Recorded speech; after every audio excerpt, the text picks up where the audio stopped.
The Secret of Chimneys by Agatha Christie. Chapter 1. Anthony Cade signs on.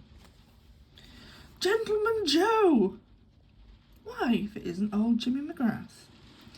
Castle selectors, represented by 7 depressed-looking females and 3 perspiring males, looked on with considerable interest. Evidently, their Mr. Cade had met an old friend. They all admired Mr. Cade so much. His tall, lean figure, his sun-tanned face, and light-hearted manner, which he settled disputes and cajoled them into a good temper. This friend of his now, surely rather a particular-looking man, about the same height as Mr. Cade, but thick-set and not nearly so good-looking. The sort of man one read about in books, who probably kept a saloon. Interesting, though. After all, that was what one came abroad for, to see all the peculiar things one read about in books. Up to now, they had been rather bored with Bulawayo. The sun was unbearably hot. The hotel was uncomfortable. There seemed to be nowhere particular to go until the moment should arrive the motor to Matopos. Very fortunately, Mr. Cade had suggested picture postcards. There was an excellent supply of picture postcards. Anthony Cade and his friend had stepped a little apart. "The hell are you doing with this pack of females?" demanded McGrath. "Starting a harem?"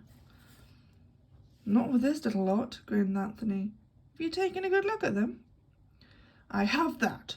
Thought maybe you were losing your eyesight." "My eyesight's as good as it ever was. No, this is a Castle Select tour. I'm Castle. Local Castle, I mean." "The hell made you take on a job like that?" "A regrettable necessity for cash. I can assure you, it doesn't suit my temperament." Jimmy grinned. "Never a hog for regular work, were you?" Anthony ignored this aspersion. Hopefully something will turn up soon, I expect," he remarked hopefully. "It usually does." Jimmy chuckled. "If there's any trouble brewing, Anthony Cade is sure to be in it sooner or later. I know that," he said. "You've an absolute instinct for rows and the 9 lives of a cat. When can we have a yarn together?" Anthony sighed. "I've got to take these cackling hens to see Rhodes' grave." "That's the stuff," said Jimmy approvingly. "They'll come back bumped black and blue with ruts in the road and clambering for bed for the rest to rest their bruises on. Then you and I will have a spot or two and exchange the news." "Right, so long, Jimmy." Anthony rejoined his flock of sheep. Miss Taylor, the youngest and most skittish of the party, instantly attacked him. "Oh, Mr. Cade, was that an old friend of yours?" "It was, Miss Taylor. One of the friends of my blameless youth." Miss Taylor giggled. "I thought he was such an interesting-looking man." "I'll tell him you said so." "Oh, Mr. Cade, how can you be so naughty? The very idea. What was the name he called you?" "Gentleman Joe?" "Yes. Is your name Joe?" "I thought you knew it was Anthony, Miss Taylor." "Oh, go on with you," cried Miss Taylor. Anthony had by now well mastered his duties. In addition to making the necessary arrangements of travel, they included soothing down irritable old gentlemen while their dignity was ruffled, seeing that elderly matrons had ample opportunities to buy picture postcards, and flirting with everything under a Catholic 40 years of age. The last task was rendered easier for him by the extreme readiness of the ladies in question to read a tender meaning into his innocent remarks. Miss Taylor returned to the attack. "Why does he call you Joe, then?" "Oh, just because my name isn't." "And why Gentleman Joe?" "The same kind of reason." "Oh, Mr. Cade," protested Miss Taylor, much distressed. "I'm sure you shouldn't say that. Papa was only saying last night what gentlemanly manners you had." "Very kind of your father, I'm sure, Miss Taylor." "And we all agreed that you are quite the gentleman." "I'm overwhelmed." "No, really, I mean it." "Kind hearts are more than coronets," said Anthony vaguely, without a notion of what he meant by the remark, and wishing fervently it was lunchtime. "That's such a beautiful poem, I always think. Do you know much poetry, Mr. Cade?" "I might might recite "The boy stood on the burning deck" at a pinch. The boy stood on a burning deck whence all but he had fled. That's all I know, but I can do the bit with actions if you like. The boy stood on the burning deck. Whoosh, whoosh, whoosh. The flames, you see, whence all but he had fled. For that bit I run to and fro like a dog. Miss Taylor screamed with laughter. Oh, do look at Mr. Cade. Isn't he funny? Time for morning tea, Anthony said briskly. Come this way. There's an excellent cafe in the next street. I presume, said Mrs. Caldecott in her deep voice, that the expense is included in the tour.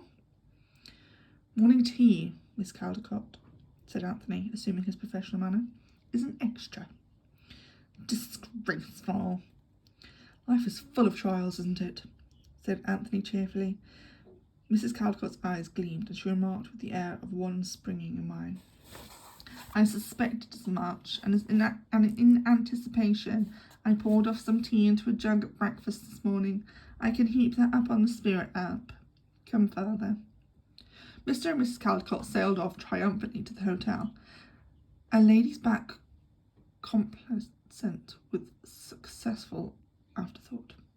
Oh, Lord, muttered Anthony, what a lot of funny people it does take to make a world. He marshalled the rest of the party in the direction of the cafe. Miss Taylor kept by his side and resumed her conversation. Is it a long time since you saw your friend? Just over 7 years. Was it in Africa you knew him? Yes, not this part though. The first time I ever saw Jimmy McGrath, he was all truffled up, ready for the cooking pot. Some of the tribes in the interior are cannibals, you know. We got there just in time. What happened? Very nice little shindy. We potted some of the beggars, and the rest took to their heels. Oh, Mr. Cade, what an adventurous life you must have led. Very peaceful, I assure you. But it was clear that the lady did not believe him. It was about 10 o'clock that night when Anthony Cade walked into the small room where Jimmy McGrath was busy manipulating various bottles. Make it strong, James, he implored. I can tell you, I need it. I should think you did, my boy. I wouldn't take on that job of yours for anything. Show me another, and I'll jump out of it fast enough. McGrath poured out his own drink, tossed it off with a practised hand, and mixed a second one. Then he said slowly, Are you in earnest about that, old son? About what? Chucking this job of yours if you could get another. Why, you don't mean to say that you've got yourself a job going begging? Why don't you grab it yourself? I have grabbed it, but I don't much fancy it. That's why I'm trying to pass it on to you. Anthony became suspicious. What's wrong with it? They haven't engaged you to teach in a Sunday school, have they? Do you think anyone would choose me to teach in a Sunday school? Not if they knew you well, certainly.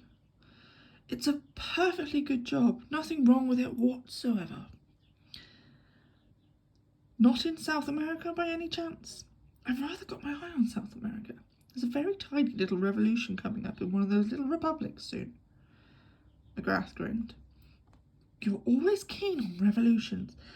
Anything to be mixed up in a really good row. I feel my talents might be appreciated out there. I tell you, Jimmy, I can be jolly useful in a revolution. To one side or the other. It's better than making an honest living any day. I think I've heard that sentiment from you before, my son.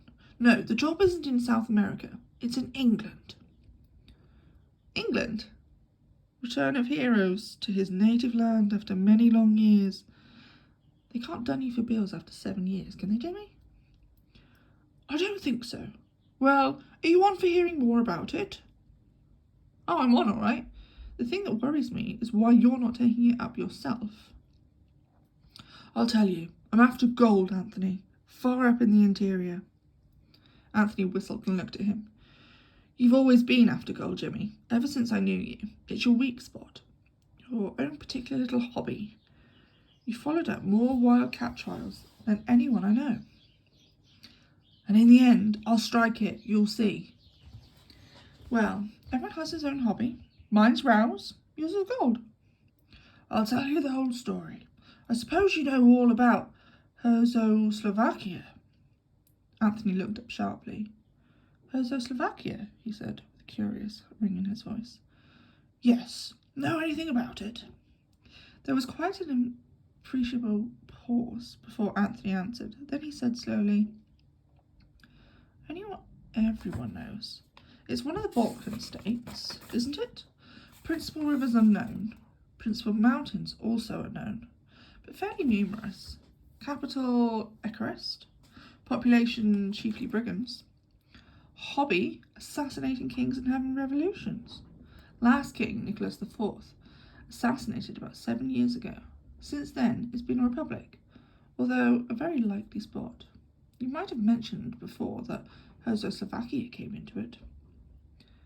It doesn't, except indirectly. Anthony gazed at him more in sorrow than in anger. You ought to do something about this, James, he said. Take a correspondence course or something. If you'd have told a story like this in the good old Eastern days, you'd have been hung up by your heels and bastinadoed, or something equally unpleasant. Jimmy pursued the course, quite unmoved by the strictures.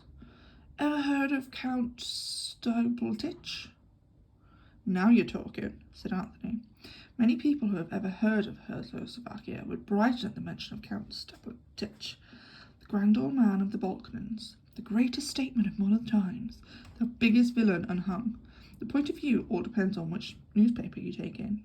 But be sure of this, Count Stapletitch will be remembered long after you and I are dust and ashes, James. Every move and counter-move in the Near East for the last 20 years has had Count Stapletitch on at the bottom of it. He's been a dictator and a patriot and a statesman, and nobody knows exactly what he has been, except that he's been a perfect king of intrigue. Well, what about him? He was Prime Minister of Czechoslovakia. That's why I mentioned it first. You've no sense of proportion, Jimmy. Czechoslovakia is of no importance at all compared to Stapletitch. It's just provided him with a birthplace and a post in public affairs. I thought he was dead. So he is. He died in Paris about 2 months ago. What I'm telling you about happened some years ago. The question is, said Anthony, what are you telling me about? Jimmy accepted the rebuke and hastened on. It was like this. I was in Paris just 4 years ago, to be exact. I was walking along one night in a rather lonely part when I saw half a dozen gentlemen on toughs beating up a respectable old-looking gentleman. I hated one side to show, so I promptly butted in and proceeded to beat up all the toughs. I guess I'd never been hit really hard before. They melted like snow. Good for you, James, said Anthony softly. I'd like to have seen that scrap. Oh, it was nothing much, said Jimmy modestly, but the old boy was no end grateful. He had a couple, no doubt about that, but he was sober enough to get my name and address out of me, and he came along and thanked me next day. Did the thing in style, too. It was then that I found out it was Count Stapletitch I'd rescued. He'd got a house up by the Bois. Anthony nodded. Yes, Stapletitch went to live in Paris after the assassination of King Nicholas. They wanted him to come back and be president later, but he wasn't taking any. He remained sound to his monarchical principles, though he was reported to have his finger in all the backstairs pies that went in the Balkans. Very deep, the late Count Stapletitch. Nicholas IV was the man who had the funny taste in wives, wasn't he? Said Jimmy suddenly. Yes, said Anthony, and it did for him too, poor beggar. She was some little gutter snipe of a music hall artiste in Paris, not even suitable for a Morganic alliance. But Nicholas had had a frightful crush on her, and she was all out for being a queen.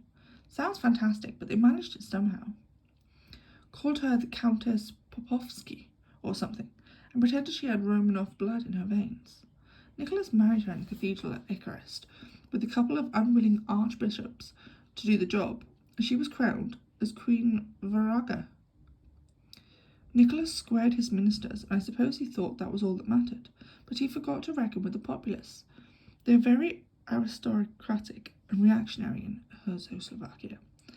There they liked their kings and queens to be the genuine article. There were mutterings and discontent, and the usual ruthlessness, suppressions, and the final uprising which stormed the palace, murdered the king and queen, and proclaimed the republic. It's been a republic ever since, but they still manage to be pretty lively there, so I've heard. They've assassinated a president or two, just to keep their hands in. But revenons and not moutons. You have got to where Count Stapletich was hailing you as his preserver? Yes, well, that was the end of that business. I came back to Africa and never thought about it again, until about 2 weeks ago I got a queer-looking parcel which had been following me all over the place for the Lord knows how long. I'd seen in a paper that Count Stapletich had recently died in Paris. Well, this parcel contained his memoirs, or reminiscence, or whatever you call the things. There was a note enclosed to the effect that if I delivered the manuscript to a certain firm of publishers in London on or before October 13th, they were instructed to hand me £1,000. £1,000? Did you say £1,000, Jimmy? I did, my son. I hope to God it's not a hoax. Put not your trust in princes and politicians, as the saying goes. Well, there it is. Owing to the way the manuscript had been following me around, I had no time to lose. It was a pity all the same. I'd just fixed up this trip to the interior, and I'd set my heart on going. I shan't get such a good chance again. You're incurable, Jimmy. £1,000 in hand is worth a lot of mythical gold. And supposing it is all a hoax, anyway, here I am, passage booked and everything, on the way to Cape Town, and then you blow along.